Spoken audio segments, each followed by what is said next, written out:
Hello everyone. So in the last video of this series, we had started with the chapter 3 that is on drainage. So a brief recap of what we have done till now. So we learned about what is drainage, basic definitions of the important technical terms. Then drainage system in India, we came to that, and which can be broadly divided into two major systems, that is Himalayan rivers and Peninsular Rivers in case of India. Then we saw the differences, the broad differences between the two systems, followed by the Himalayan rivers. Then we saw few aspects of Himalayan river, and within that, the three prominent systems that there are: Indus River system, that is in the Punjab plains, then Ganga River system, which is in the Gangetic plains of North India, and the Brahmaputra plains, Brahmaputra river system, which is flowing in the Assam plains. We saw all of these. Now we will be starting with the peninsular rivers. The peninsular rivers. The main water divide in peninsular India is formed by the Western Ghats. So yesterday we saw the definition of water divide. Main water divide in peninsular India is formed by Western Ghats, which runs from north to south close to the western coast. This we have seen in the physiographic division of India.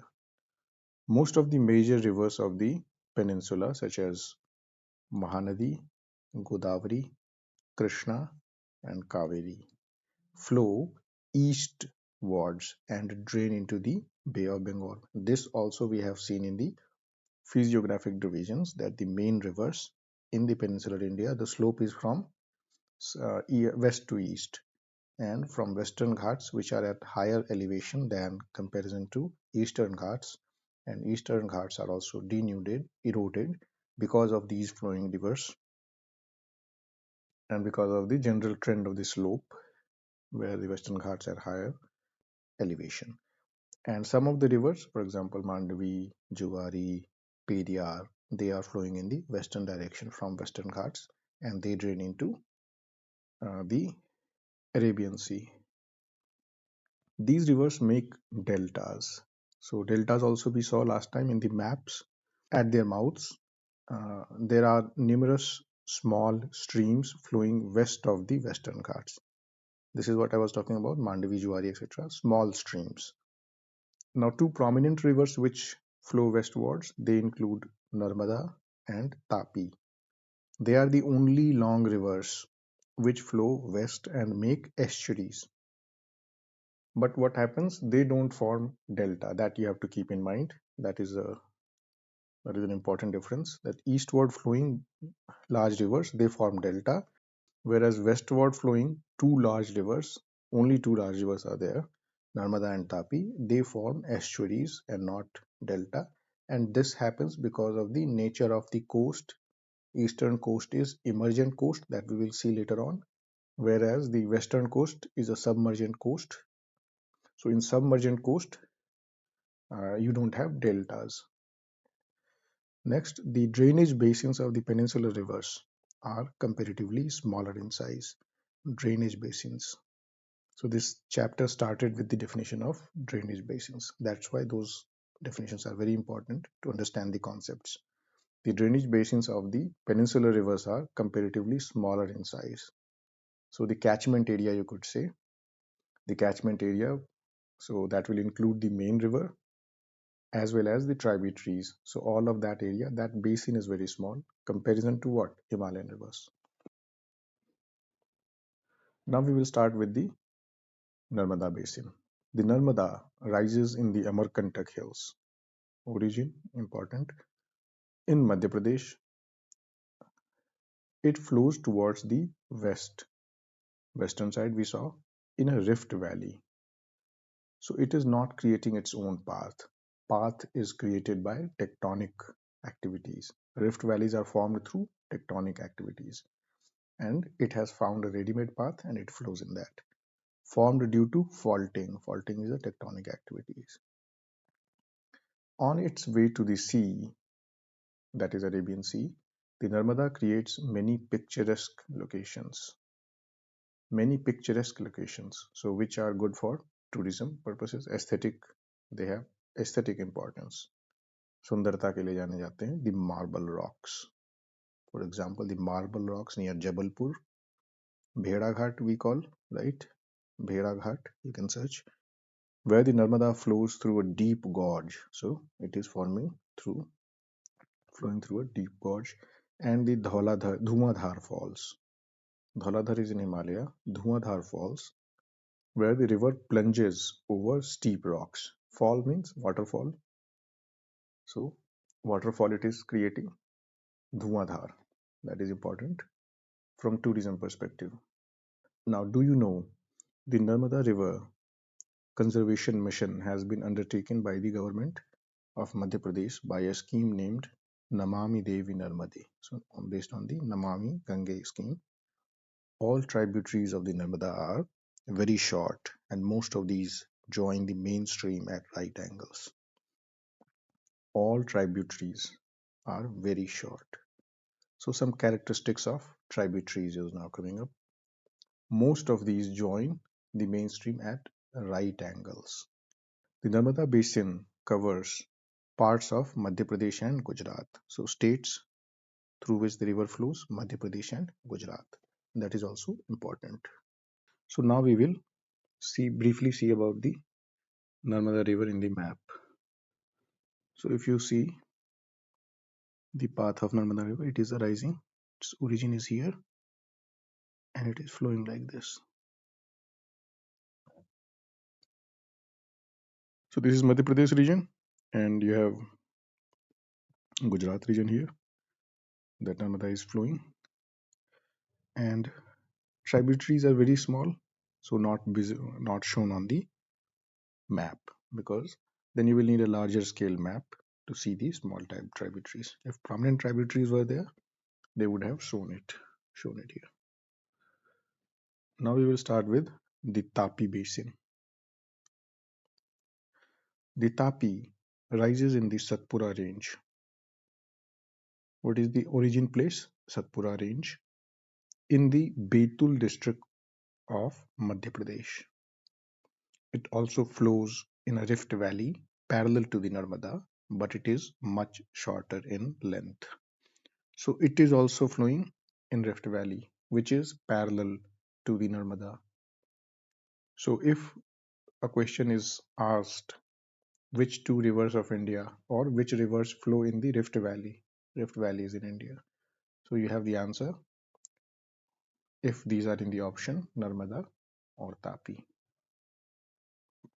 If there are other rivers, we will see that also. For example, Damodar River could also be flowing in the Rift Valley. But the length of Narmada, but it is parallel to, just we saw, it is parallel to Narmada, but it is much shorter in the length. Its basins covers parts of Madhya Pradesh, now states through which it flows, Gujarat and Maharashtra. तो 3 state से flow करती है, Narmada 2 state से flow करती है.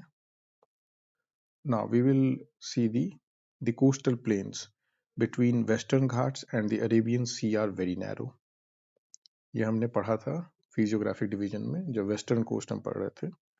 तो western coastal planes में हमने देखा था कि वेस्टर्न घाट्स और अरेबियन सी के बीच में जगह ही नहीं है, तो बहुत पतले हैं वो, ठीक है, very narrow. Hence the coastal rivers are short. तो कोस्टल रिवर्स जो हैं वो छोटी होंगी. तो अब इन दोनों के अलावा जो वेस्टर्न फ्लोइंग रिवर्स हैं उनकी बात चल रही है. The main west flowing rivers are, some of the examples you should also locate them on the map. Sabarmati, Mahi, Bharatpuja is in Kerala. Periyar, that is also in Kerala. Around Goa in Goa I think you have Mandovi and Zuari. Similarly you have Mahi and Sabarmati, they are above, so in Gujarat only, flowing through Gujarat. Find out the states in which these rivers drain the water. Now we will be referring to the east flowing rivers. So east flowing rivers are the prominent rivers in the peninsular area. So first one is the Godavari Basin. We are moving from top to bottom, that is north to south. The Godavari is the largest peninsular river. Godavari is also referred to as Ganga of Deccan Ganga. So उससे भी आप idea लगा सकते हो कि दक्षिण की गंगा बोला जाता है गोदावरी को. So largest peninsular river is, it rises from the slopes of Western Ghats in the Nasik district. Origin सबका पता होना चाहिए. नासिक में, वेस्टर्न घाट्स में ही ओरिजिन है. नासिक महाराष्ट्र में. Its length is about 1500 kilometers. तो इससे भी आप आइडिया कंपैरिजन कर सकते हैं. हिमालयन रिवर्स का लेंथ दिया हुआ था 2900 किलोमीटर्स, इंडस का था. तो सिमिलरली यू कैन 2500 के अराउंड गंगा का था.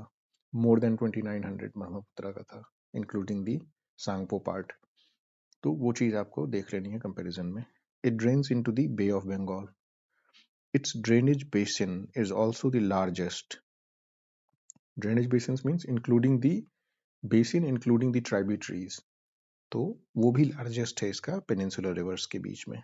The basin covers parts of Maharashtra. Parts of Maharashtra. अब स्टेट्स कौन कौन से आते हैं इसके ड्रेनेज बेसिन में, that we are seeing. Maharashtra, about 50% of the basin lies in the Maharashtra. Madhya Pradesh, Odisha, Andhra Pradesh. So you should locate them on the map. The Godavari is joined by a number of tributaries. अब important tributaries क्या हैं? Such as Purna, Vardha, Pranahita, Manjra, Vainganga, and Penganga. The last three tributaries are very large. So Manjra, Vainganga, Penganga, these are very large tributaries because of its length and the area it covers. It is also known as Dakshin Ganga, जो हमने चर्चा की थी शुरुआत में ही. तो एक बार इसको मैप पे लोकेट कर लेते हैं हम लोग. गोदावरी बेसिन. गोदावरी आप देखिए यहाँ से ओरिजिन है महाराष्ट्र में, नासिक एरिया में, और यहाँ से फ्लो करते हुए ये इसका पाथ हो गया आपका, और यहाँ पे ये डेल्टा बना रही है, Godavari delta. Now if you see the tributaries, Penganga tributary, you can see it's large. ये भी एक कोई ट्राइब्यूटरी है, आपको लोकेट करके मैप में पता करना है. वेन गंगा है, मांझला है, कौन सी है. उसके बाद ये भी एक कोई ट्राइब्यूटरी है यहाँ, राइट. ये भी एक कोई ट्राइब्यूटरी है, ये आपको पता करना है कौन सी ट्राइब्यूटरी है. सिमिलरली ये भी एक कोई ट्राइब्यूटरी है.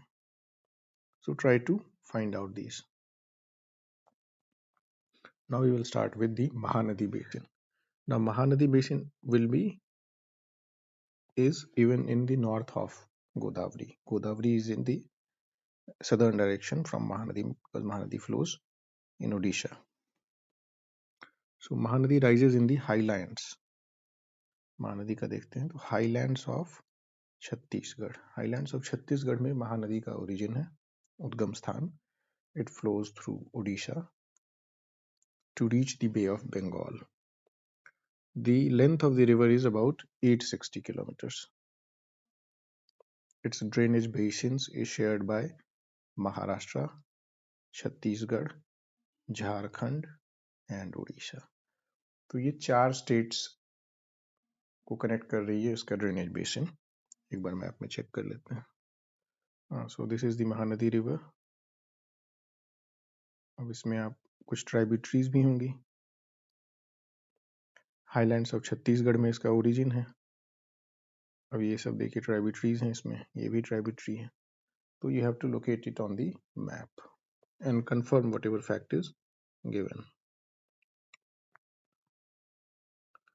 हम उतने डिटेल में नहीं जा सकते हैं, कभी एक सेपरेट वीडियो इस पर जरूर बना सकते हैं जिसमें हम सिर्फ एटलस लेके बैठेंगे and we will trace the path of major rivers and their major tributaries. That we can do in a separate lecture. Otherwise, it will be too much time taking. The Krishna River Basin. Krishna Basin का क्या है? Rising from a spring near Mahabaleshwar. So these are also famous places that we generally are aware from tourism or from their religious significance. तो वहां से भी हम connect कर सकते हैं कि कृष्णा बेसिन कहाँ से ओरिजिन है, महाबलेश्वर स्प्रिंग से, एक स्प्रिंग से ओरिजिन है। The Krishna flows about 1400 kilometre. Mahanadi का भी हमने देखा 860 किलोमीटर, इसका 1400 किलोमीटर, और गोदावरी का 1500 किलोमीटर था। And reaches the bay of Bengal, the Tungabhadra. अब इसके जो ट्राइब्यूटरीज हैं major, the Koyna, the Ghataprabha, the Musi and the Bhima are some of its tributaries. अब ट्राइब्यूटरीज को ट्रेस करते समय इट इज इम्पॉर्टेंट कि आप ये भी देखें कि लेफ्ट साइड ट्राइब्यूटरी है, राइट साइड ट्राइब्यूटरी है, या फिर नॉर्थ से आके मिल रही है, क्योंकि वेस्ट टू ईस्ट फ्लो कर रही है, तो अगर नॉर्थ से आके साउथ में मिल रही है तो वो लेफ्ट साइड ट्राइब्यूटरी हो जाएगी। साउथ से नॉर्थ की तरफ फ्लो होते हुए मिल रही है तो वो राइट बैंक ट्राइब्यूटरी हो जाएगी। तो you should have a rough figure you can make, ठीक, एक सीधी लाइन दिखा के आप उसमें ऊपर नीचे से कर सकते हो, आपको आइडिया चल जाएगा। Because questions can be asked directly which are the left bank tributaries, which are the right bank tributaries, इतनी डिटेल तक जा सकते हैं मेजर ट्राइब्यूटरीज के लिए। अब its drainage basin is shared by, अब ये किस किस स्टेट से फ्लो कर रही है, Maharashtra, Karnataka, including the tributaries. Drainage basins will include the basins created by the tributaries and Andhra Pradesh. Next is Kaveri Basin. The Kaveri rises in the Brahmagiri hill range of the Western Ghats and it reaches the Bay of Bengal in south of Cuddalore in Tamil Nadu. तो ये Brahmagiri range जो कि western Ghats में है वहां पे इसका origin है, और तमिलनाडु में ये साउथ ऑफ कडलोर, वहां जाके ये बे ऑफ बंगाल में मिल जाती है, वहां पे इसका डेल्टा होगा। The total length of the river is about 760 kilometres. तो ऑलमोस्ट ये हाफ ऑफ गोदावरी हो गई। कौन सी? कावेरी। इट्स मेन ट्राइब्यूटरीज कौन कौन सी हैं? अमरावती, भवानी, हेमावती एंड काबिनी। और इसकी जो बेसिन्स हैं वो किस किस स्टेट में हैं? कर्नाटका, केरला एंड तमिलनाडु। तो Kaveri water, river water issue is also there which frequently comes in the news.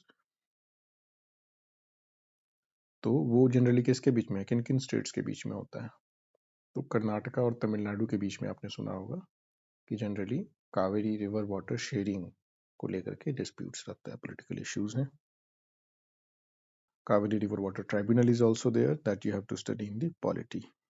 The river Kaveri makes the second biggest waterfall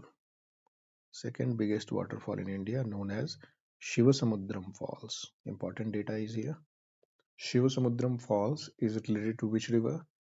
Or if it comes to the region also, you can make some guess if you know about the river.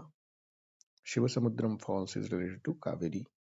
And there is hydroelectric power also, that is project is there, supplied to Mysuru, Bengaluru and Kolar Goldfield. Kolar Goldfield also connected. Kolar Goldfield is in Karnataka, right? The name of the biggest waterfall that you have to find out. Biggest waterfall.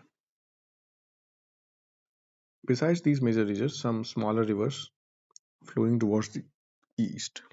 अब कुछ और छोटी reverse भी हैं। ये तो बड़ी river systems हैं जो कि साउथ में है, साउथ इंडिया में है, पेनिनसुलर पार्ट में है, और जो कि वेस्ट टू ईस्ट फ्लो करती हैं। इसके अलावा कुछ छोटी रिवर्स भी हैं जो वेस्ट टू ईस्ट डायरेक्शन में है। उसमें जैसे हो गई आपकी दामोदर, मैंने बोला था ये भी रिफ्ट वैली की थ्रू पार्ट फ्लो करती है, and this flows through the region of Chota Nagpur प्लेटू। हाँ, और इसको शोक ऑफ बंगाल भी बोलते हैं, जैसे कि कोसी को बोला जाता है सॉरो ऑफ बिहार, तो वैसे ये सॉरो ऑफ बंगाल बोला जाता है because it used to bring floods, but I think there is now hydro electric project, dams बन गए हैं, so it must be now controlled, or it flows through a very mineral rich region, that is Chota Nagpur Plateau, we all know, famous for coal, etc., extraction of coal, iron, etc. The Brahmani river, it also flows in Odisha only, located on the map. Baitarni, it is also nearby, and Subarnarekha, these are all, ये आपके northern side में पड़ेंगे, उड़ीसा झारखंड उस area में पड़ेंगे, आपके बंगाल उड़ीसा उस reason में पड़ेंगे, ठीक है। Some of the notable examples, locate them in your atlas. Now, do you know 71% of the world's surface is covered with water? 71%, but 97% of that is salt water. Of the 3% that is available as fresh water, 3/4 of it is trapped in. तो ये बहुत ही अच्छा figure दे रहे हैं आपको.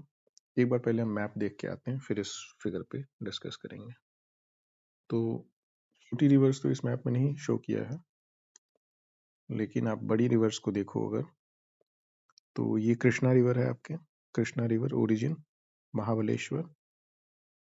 ये ट्राइबिट्रीज देखो, घाटाप्रभा, मालाप्रभा, जो भी इसमें ट्राइबिट्रीज हैं वो आप मैच करवा लेना.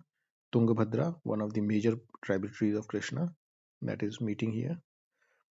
और ये जो डैम्स हैं they are also very important, और आपको आइडिया होनी चाहिए जब भी आप मैप ट्रेस कर रहे हो, तो यू शुड ऑल्सो ब्रैकेट में आप नोट कर लो इस चीज को. जैसे कृष्णराज सागर रिजर्वायर इज यहाँ, Nagarjuna Sagar reservoir is, Nizam Sagar is here.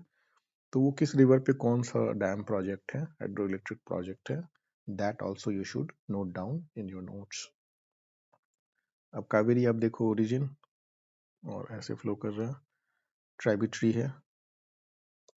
ठीक है, इसके अलावा भी बहुत सारी छोटे छोटे रिवर्स होते हैं, जैसे यहाँ पे भी आपको मिल जाएंगे. Penneru river is there.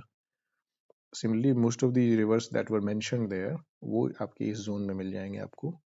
Damodar river हो, बैतरनी हो, ब्राह्मणी हो, सुबर्ण रेखा हो, they will be flowing in this region.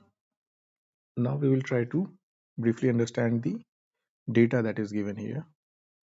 So ये क्या रहा है, ये कह रहा है, so what this data is telling, this data is saying that 71% of the water, तो जो अर्थ का सरफेस है, जो अर्थ का सरफेस है, इसका 71% आपका पानी है. तो भाई आपको लगेगा कि जमीन बहुत कम है, पानी बहुत ज्यादा है. ठीक है, 71%. और 2/3 कितना होता है, व्हाट इज 2/3 फ्रैक्शन, थोड़ा मैथ्स भी हो जाए. 2/3 इज अराउंड 66%. तो दिस इज मोर देन 66%. 2/3 से ज्यादा है वाटर. 3/4 कितना होता है, 3/4 इज 75%. तो 3/4 से कम है, 3/4 से कम है, 2/3 से ज्यादा है. अब नेक्स्ट क्या बोल रहा है, कि 97% of the water is salt. अब ये जो 71% कवर्ड एरिया है, ये एरिया की बात कर रहा है, ये वॉल्यूम नहीं बता रहा. लेकिन जो भी पानी है टोटल, अब उसकी बात कर रहे हैं, उस टोटल पानी का टोटल अब मतलब 100 हो गया. अब ये वॉल्यूम ले रहे हैं हम. अगर 100 लीटर ऑफ पानी है पूरी धरती पर, जो कि 71% एरिया कवर करता है धरती का, तो इसका 97% ये क्या है, salt water, that is oceanic water, marine water, which is not useful to the normal life. ठीक है, मरीन लाइफ के लिए यूजफुल है, बट अदरवाइज ये यूजफुल नहीं है, वेदर बी प्लांट और ट्री और एनिमल्स. अब जो ये बता रहे हैं, तो कितना बच गया, जो फ्रेश वाटर है which is useful, that is 3%. तो 100 लीटर में 3 लीटर ही केवल ऐसा है धरती पे जो कि फ्रेश वाटर है. अब अगला डेटा क्या है, out of the 3% that is available as fresh water, 3/4 of it is trapped as ice. 3/4 मतलब हो गया 3/4. तो 3/4 इसका क्या है, ये जो 3 लीटर है इसका 3/4 बर्फ के रूप में है, जो आइस कैप्स हैं. Means they are not accessible easily, ice caps. तो थोड़ा बहुत हिमालय में होगा, मोस्टली कहाँ होगा, पोलर रीजन्स में, Antarctica and Arctica, Antarctic and Arctic, इन रीजन्स पे मोस्टली आपको मिलेगा. तो कितना बच गया, 1/4. तो जो 3 लीटर फ्रेश वाटर है धरती पे, उसका केवल 1/4 लीटर है वो लिक्विड है, ऐसा नहीं बोल रहा है. ये डेटा अभी मिसिंग है. तो इसमें आप जाओगे तो फर्दर डिविजन्स होते हैं, कुछ एटमॉस्फेयर में आपका रहेगा वेपर के रूप में, कुछ आपका सॉइल में रहेगा, कुछ आपका सॉइल में रहेगा, ठीक है, सॉइल में, soil also has water in form of humidity, और कुछ आपका रहेगा फ्रेश वाटर के फॉर्म में जो कि accessible, that is lakes and rivers. तो ये बहुत कम अमाउंट होता है, ध्यान रखिएगा, this is very less amount. ये फर्दर डिवीजन है इस 1/4 का, तो 3 लीटर का 1/4, तो एक तरह से 3/4 लीटर उसका फर्दर डिवीजन होगा, और बहुत कम पानी होता है जो इस फॉर्म में होता है। So that's what is being, तो एक तरह से आपको एक पता चल रहा है कि पानी का कैसा डिस्ट्रीब्यूशन है धरती के ऊपर, ठीक है। Now we will start with lakes. So that is another freshwater source apart from river. Lakes could be saltwater lake as well. So not all lakes are freshwater. You may be familiar with the Valley of Kashmir and the famous Dal Lake. ये सबने सुन रखा है बचपन से, house boats के बारे में, शिकाराज के बारे में, which attract thousands of tourists every year. Similarly, you may have visited some other tourist spot near a lake and enjoyed boating. तो lakes वगैरह में these are some of the things the lakes are known for: swimming and other water games. Because water is not moving, the depth may not be very dangerous, mostly because the water is not too much flowing. So these things are found. Imagine that if Srinagar, Nainital and other tourist places did not have a lake, would they have been as attractive as they are today? Have you ever tried to know the importance of lakes in making a place attractive to tourists? Apart from attraction for tourists, lakes are also useful to human beings in many ways. तो tourism के अलावा भी lakes के utilities हैं, obviously fishing and all of those things as a water source, if nothing else. Lakes of large extent are called seas. अब ये देखिए कुछ आपको definitions मिल रहे हैं. बड़ी lakes को क्या बोल रहे हैं? Seas, like the Caspian, the Dead Sea, the Aral Seas. इनको आप world map में locate करो. So they are basically lake because they are inbound. They are not connected to the larger oceans. For example, Arabian Sea तो connected है ना Indian Ocean से, लेकिन उस लाइन पे Caspian Sea नहीं connected है किसी भी ocean से. So they are inland, but they are of very large extent. तो इस वजह से उनको क्या बोल रहे हैं हम? Seas बोल दे रहे हैं. Aral Seas, Dead Sea. Locate them. Also you can find out some significance of them. For example, why their name is Dead Sea. That raises the question, out of every word that you have in English, why would you keep some lake's name as Dead Sea? India has many lakes. These differ from each other in size and other characteristics. Most lakes are permanent. Some contain water only during the rainy season. So just like rivers, some of them are perennial, some of them are ephemeral, but we don't use that term because here the water is not flowing, so we are not using the term perennial or ephemeral. Permanent and rainy season में है. Like the lakes in the basins of inland drainage of semi-arid regions.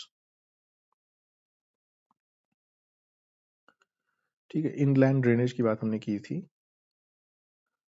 जब हम Luni river discuss कर रहे थे desert topography में. Desert topography में हमने देखा था कि there are few rivers which are ephemeral and हमने ऐसा डिस्कस किया था कि वो inland drainage करती हैं. They don't reach up to the ocean, that is Arabian Sea in case of India. There are some lakes which are the result of the action of glaciers and ice sheets. कुछ lakes glaciers और ice sheets के वजह से बनती हैं. तो glacial lakes इसको भी हम देखेंगे जब हम erosional landforms created by glaciers पढ़ेंगे. तो glaciers can also erode and create a deep valley kind of place where water will accumulate gradually and it will form a glacial lake, while others have been formed by. और बाकी lakes कैसे बने हैं? Wind के द्वारा बन सकते हैं, रिवर के एक्शन से बन सकते हैं, जैसे हमने ऑक्सबाउ लेक पढ़ा था जब हम रिवर्स का पढ़ रहे थे. तो ऑक्सबाउ लेक क्योंकि रिवर मियांडर करते करते तो रिवर अगर मियांडर करते करते एक जगह से कट ऑफ हो जाए तो वहाँ क्या बच जाता है, एक लेक जैसा बच जाता है, तो इसको क्या बोलते हैं, ऑक्सबाव लेक। ये हमने पढ़ा था। तो रिवर के एक्शन से भी लेक्स बन सकते हैं। A meandering river across a floodplain forms cutoffs that later develops into oxbow lakes. Spits and bars form lagoons in the coastal areas. That is Chelika Lake. तो ये जब हम कोस्टल लैंडफॉर्म पढ़ेंगे वहां पे आएगा। कोस्टल लैंडफॉर्म में भी क्या होता है कि स्पिट्स एंड बार्स जो हैं वो लगून का फॉर्मेशन ले जाते हैं। लगून्स क्या है? Lagoons are nothing but that suppose you have coastal boundary here, there is ocean, there is land mass. So यहाँ पर कुछ अगर एक बाउंड्री डेवलप हो जाए किसी वजह से, so it could be developed because of reefs, coral reefs बना सकती हैं बाउंड्री, spits and bars कुछ erosional and depositional activities हो जाए उसकी वजह से, और कुछ वाटर यहाँ ट्रैप हो जाए, तो इसी को क्या बोलते हैं, लगून बोलते हैं। Generally in the coastal region you will find. So such lagoons, lakes, for example, Pulicat Lake, etc., they are lagoons only. Next, तो example भी दे रखा है, Chilika lake, that itself is an example. Pulicat Lake, Kolleru Lake, these are the, and mostly they are on the eastern coast because again that is an emergent coast suitable for depositional activities. Whereas submergent coasts like western coast क्या है, उस side से टूट के वो धंस गया है, ठीक है, सबमर्जेंट कोस्ट। तो जब वो नीचे की तरफ चला गया तो वहाँ नीचे खाई काफ़ी ज़्यादा है, डेप्थ बहुत ज़्यादा है, तो उसमें डिपोजिशन की एक्टिविटी नहीं हो पाएगी। डिपोजिशन के लिए नीचे फ्लोर होना चाहिए, ओशन फ्लोर शैलो होना चाहिए। तो जो सेडिमेंट्स रिवर लेके जा रही हैं, एक तो रिवर्स कम जा रही हैं वहाँ, और जो भी जा रही हैं वो सेडिमेंट्स भी कम ले जा रही हैं, दूसरी चीज़ ये भी है। तो एस्चुरीज वहाँ फॉर्म होती हैं वेस्टर्न कोस्ट पे। ईस्टर्न कोस्ट पे आपके डेल्टाज फॉर्म होते हैं, और ये such depositional activities lead to formation of lagoons, etc. And such depositional coastal landforms will be created in the eastern side. Lakes in the region of inland drainage are sometimes seasonal. Inland drainage कहाँ पे होगा? ये arid and semi-arid regions में होगा. For example, desert regions. Sambar lake Rajasthan में आ गए, तो that is because of inland drainage of rivers. तो वहीं जाके रिवर खत्म हो जा रही है, चारों तरफ जमीन ही है, तो क्या बन जाता है, लेक बन जाता है। अब वहाँ पे इवेपोरेशन की एक्टिविटी होगी, साथ में सॉल्ट्स कैरी होके जाते हैं, तो generally they are salt water lake also. पानी तो इवेपोरेट हो जाता है लेकिन सॉल्ट रह जाता है, तो ओवर द टाइम सॉल्ट उसमें इकट्ठा होता जाएगा, which is a salt water lake. It's water is use for producing salt. तो उसमें चूंकि डेंसिटी बहुत ज़्यादा है सॉल्ट का कॉन्सेंट्रेशन बहुत ज़्यादा है, तो they can be used for production of salt. Most of the fresh water lakes are in the Himalayan region. Fresh water lakes आपको ज्यादातर हिमालयन रीजन में मिलते हैं। They are of glacial origin. In other words they formed when glaciers dug out a basin. तो आप glacier का भी देखोगे तो बड़े साइज के ग्लेशियर्स होते हैं। नाउ दे विल, अगर मान लीजिए ये स्लोप पे हैं और किसी वजह से मूवमेंट आया, इनकी पोजीशन थोड़ी गड़बड़ाई, अनस्टेबल हुई, मूवमेंट आया, तो they can dig out a portion due to their sheer weight. तो अब इस वेट की वजह से अगर ये बन गया और ये ग्लेशियर्स उसके बाद रिसीड कर गए या आगे मूव कर गए, तो यहाँ पे आप वाटर इकट्ठा हो जाएगा फिर, और इस वाटर को इस बेसिन में, that will B glacial lake which was later filled with snow melt. The Wooler Lake, इसका एग्जाम्पल क्या है? Wooler Lake in Jammu and Kashmir, in contrast, is the result of tectonic activities. तो ये सोचा जा सकता है कि कश्मीर रीजन, कोल्ड रीजन, वहाँ पे आइसी कैप्स आपको मिल सकते हैं, तो is Wular lake a glacier lake? That question might arise, तो उसको क्लियर कर देना है कि it is not a glacier lake, it is tectonic activity की वजह से बना है। टेक्टोनिक एक्टिविटीज की प्लेट के मूवमेंट की वजह से। तो रिफ्ट वैलीज भी प्लेट के मूवमेंट की वजह से बनता है, क्योंकि इंडियन प्लेट जब टकराया तो हमने देखा था कि नर्मदा और तापी रिफ्ट वैली में फ्लो कर रहे हैं, तो that also form due to tectonic activities. Tectonic activity से क्या मीनिंग है? टेक्टोनिक एक्टिविटी है कि जब प्लेट्स, जो अर्थ सरफेस पे प्लेट्स हैं, वो मूव कर रहे हैं, तो उनके कोलिजन से, उनके मूवमेंट से, उनके फ्रिक्शन, उनके मूवमेंट के फ्रिक्शन से जो भी डैमेजेस आते हैं और जो भी रिजल्ट्स प्रोड्यूस होते हैं, सरफेस पे चेंजेस आएंगे, उन चेंजेस को बोलेंगे कि they are the result of tectonic activities. It is the largest fresh water lake in India. Largest fresh water lake कौन सा हो गया? वूलर लेक हो गया आपका, that is important. Other examples Dal lake, Bhimtal, Nainital, Loktak and Barapani are some other important freshwater lakes. Mostly you will find they are in the Himalayas. आप location सबको find out करो। Dal lake again Kashmir, Bhimtal Nainital mostly in Uttarakhand, Loktak in Manipur. Loktak is famous for other reasons also. Find that out. Search on internet why Loktak Lake is famous. What are the significance of Loktak Lake? Apart from natural lakes, the damming of rivers for the generation of hydel power has also led to the formation of lakes such as Guru Gobind Singh, Guru Gobind Sagar, Bhakra Nangal project. तो अभी तक जो हम देख रहे थे they were natural lakes. Now it is saying that इनके अलावा artificial lakes भी होते हैं. artificial lakes भी होते हैं. अब artificial lakes क्यों बनेंगे? क्योंकि जब हम डैम बनाते हैं, कोई रिवर फ्लो कर रही है और हमने यहाँ पे एक डैम बना दिया, we want to control the water, हमने एक यहाँ पे डैम बना दिया, तो इसको हमने रिवर को क्या किया? ब्लॉक कर दिया और एक कंट्रोल्ड रेगुलेटेड फ्लो को रिलीज करेंगे यहाँ से. अब ब्लॉक क्यों करते हैं? क्योंकि यहाँ पे एक अच्छा रिजर्वायर बनने का चांस है. यहाँ पे मान लीजिए ऊंचा एरिया है और गहरा भी है, दो पहाड़ियों के बीच का मान लीजिए एरिया है, तो यहाँ पे काफी पानी इकट्ठा हो सकता है. ठीक है, नेचुरल कोर्स में तो इसी में फ्लो करती, लेकिन अब चूंकि हमने ब्लॉक कर दिया है तो इस पूरे में पानी भर जाएगा. तो ये आपका क्या हो गया? आर्टिफिशियल लेक हो गया. और यहाँ से इस भरने की वजह से यहाँ से हाई प्रेशर में पानी नीचे आएगा, जिससे टरबाइन रोटेट करेंगे और हाइडल इलेक्ट्रिसिटी प्रोड्यूस करेंगे. ठीक है, और इस डैम की वजह से अब ये जो एरिया है ये लेक का काम करेगा, रिजर्वायर्स. तो ऐसे बहुत सारे रिजर्वायर भी हम देख रहे थे जब रिवर्स कर रहे थे, तो बहुत सारे रिजर्वायर हमें दिख रहे थे.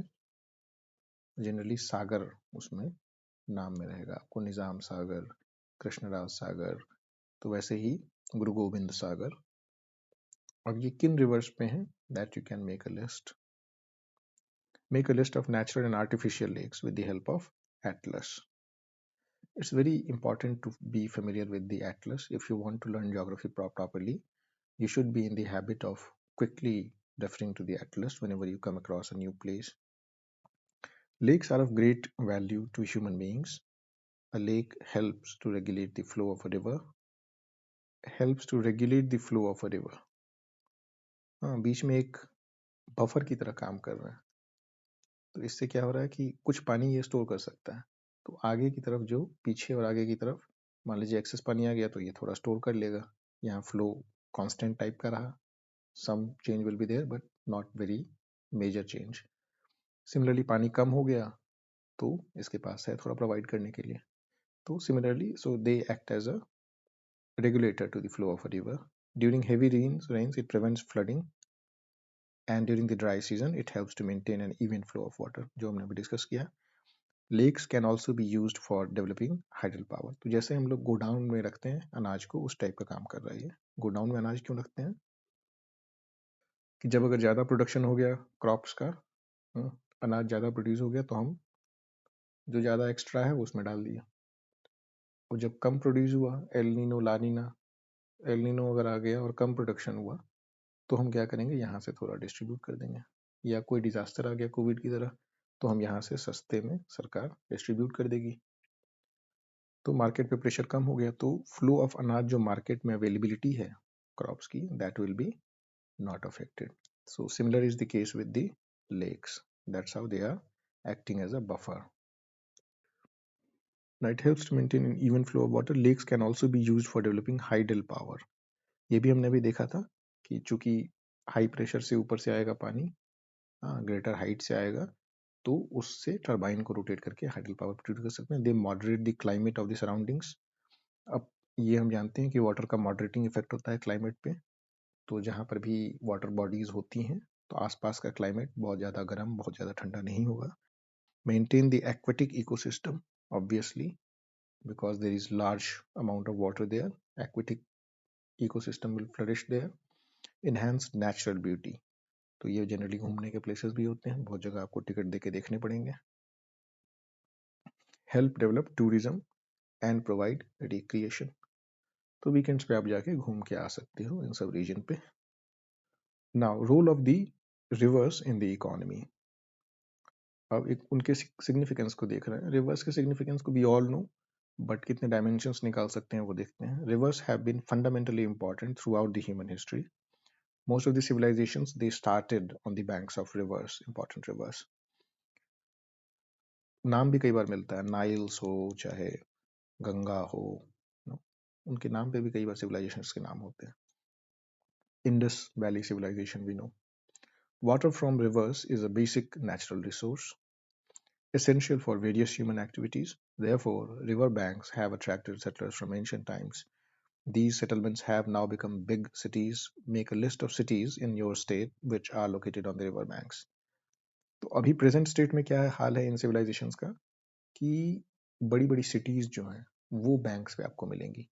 तो ये बोल रहा है कि make a list of cities in your state which are located in the bank. अपने अपने स्टेट में find out which important cities are located on the banks. For example, river Ganga, if you take, so you have Haridwar, you have Varanasi, these are cultural cities. Similarly, you have industrial cities like, others, Kanpur, etc. So try to find out which cities are located on the bank of a river. Using rivers for irrigation, obviously, navigation, and our focus has increased on this dimension. National waterways we are creating, interlinking the rivers. Once it happens and functions properly, that will also solve a lot of logistical problems in India. So navigation is important. Hydropower generation, we saw it, special significance, particularly to a country like India, where agriculture is the major source of livelihood to the majority of its population. River pollution. Now that is another dimension which has become significant given the environmental pollution and global warming that is taking place in the world. The growing domestic, municipal, industrial and agricultural demand for water. Growing domestic means घर के use के लिए. Municipal तो शहरों में बहुत use होता है, घर में भी. Municipal uses, industrial and agricultural demand for water from rivers naturally affects the quality of water. तो जब इतने सारे डिमांड्स हैं तो यूज करने के बाद तो उसी कंडीशन में रहेंगे नहीं, उतने प्योर रहेंगे नहीं. So they are affecting the quality of water. As a result, more and more water is being drained out of rivers. इससे क्या हो रहा है, एक्सप्लॉयटेशन बढ़ गया है, रिड्यूसिंग देयर वॉल्यूम, और उनका वॉल्यूम रिड्यूस हो गया. ऑब्वियसली ना वॉल्यूम रिड्यूस होता है तो that also affects the flow of the river which further has impact on the quality of water, quality of ecosystem that can live inside it. So all of those things, flow of river, बहुत सारी चीजों पे असर होता है उसका. On the other hand, a heavy load of untreated sewage and industrial effluents are emptied into the rivers. तो हमारे यहाँ टेंडेंसी क्या है कि without treatment, without purifying to significant level, वो पोर्टेबल वाटर नहीं होगा, पीने लायक पानी नहीं होगा, लेकिन you purify to remove most of the toxic elements from the water and then you release in the river. That is supposed to be the process of releasing the used water on industrial wastes or agricultural wastes. But हमारे यहाँ क्या होता है कि ऐसे ही चला आ रहा था. इस वजह से ही आप देखोगे बड़े बड़े स्कीम्स का जो सबसे बड़ा एजेंडा होता है, नमामि गंगे हो चाहे नमामि नर्मदे स्कीम हो, तो उनका जो प्राइमरी होता है सबसे पहले कि सच ट्रीटमेंट प्लांट्स को शहर में लगाना है, खास करके इंडस्ट्रियल टाउन्स लाइक कानपुर हो गए. तो इन सब जगह पे, दिल्ली है यमुना के लिए, तो इन सब जगह पे क्या होता है कि सीधे इंडस्ट्रीज जो है अभी तक, because there were lack of regulations, lack of enforcement of regulations and various other limitations, अगर ट्रीटमेंट प्लांट ही नहीं है तो इंडस्ट्रीज भी क्या कर सकती हैं. तो म्यूनिसिपल वेस्ट तो ऐसे ही जाएगा. सो because of this, you will see that these schemes are mostly focusing on creating such treatment plants. This affects not only the quality of water but also the self-cleaning capacity of the river. So rivers, like all natural ecosystems, they also have some amount of self-regulation that they can do. For example, self-cleaning they can also do, because water is flowing. That is not a static lake. So river is flowing, so always fresh water is coming up. So even if you make some part of it dirty, it will eventually go to the ocean and the new fresh part will come. But when you do excessive, when you put excessive load of chemicals and untreated sewage and industrial effluents, then river has a limit that can manage, and it will not be able to clean that much of um, toxic things. For example, given the adequate stream flow, the Ganga water is able to dilute and assimilate pollution loads within 20 kilometers of large cities. But the increasing urbanization and industrialization, ये बता रहा है कि within 20 kilometers of large cities, तो गंगा का जो flow है, तो even though we are polluting it, बड़े बड़े शहरों के पास बहुत ज़्यादा पोल्यूशन उसमें एंटर करता है, लेकिन वो उसके 20 किलोमीटर के अंदर वो मैनेज कर लेता है उस गंदगी को, गंगा रिवर मैनेज कर लेती है, उसको भी वो बर्दाश्त कर लेती है, उसके बाद फिर वो क्लीनली फ्लो करने की कोशिश करती है. लेकिन चूंकि अर्बनाइजेशन इतना बढ़ रहा है, पॉपुलेशन इतना बढ़ रहा है, इंडस्ट्रियलाइजेशन इतना बढ़ रहा है, तो अब हर जगह उसमें आप गंदगी डालेंगे तो there is a limit that river can manage. So it does not allow it to happen, and the pollution level of many rivers has been rising. Concern over rising pollution in our rivers led to the launching of various action plans, Ganga River Action Plan or such other action plans to clean the rivers. Have you heard about such a action plan? How does our health gets affected by polluted river waters?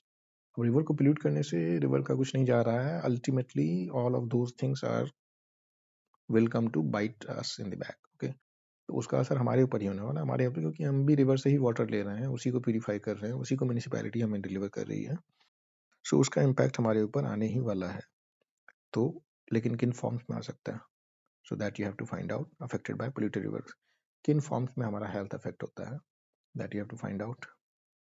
Basically about river pollution, उसमें heavy metals का pollution हो सकता है, toxics का हो सकता है, disease carrying elements का हो सकता है, पैथोजेंस का हो सकता है. तो ये सारी चीज़ें आप पता करके देखो. And there are some prominent diseases that happen. For example, Minamata disease that happens when you have excess mercury in the water, or we have other diseases which, for example, lead in the arsenic water we have heard. It happens generally with groundwater, but such pollutants you should know, and their effect. What is there? Are they affecting the neurological system? Are they affecting the fertility? Are they affecting the eyes, heart, and other elements that you should try to find out.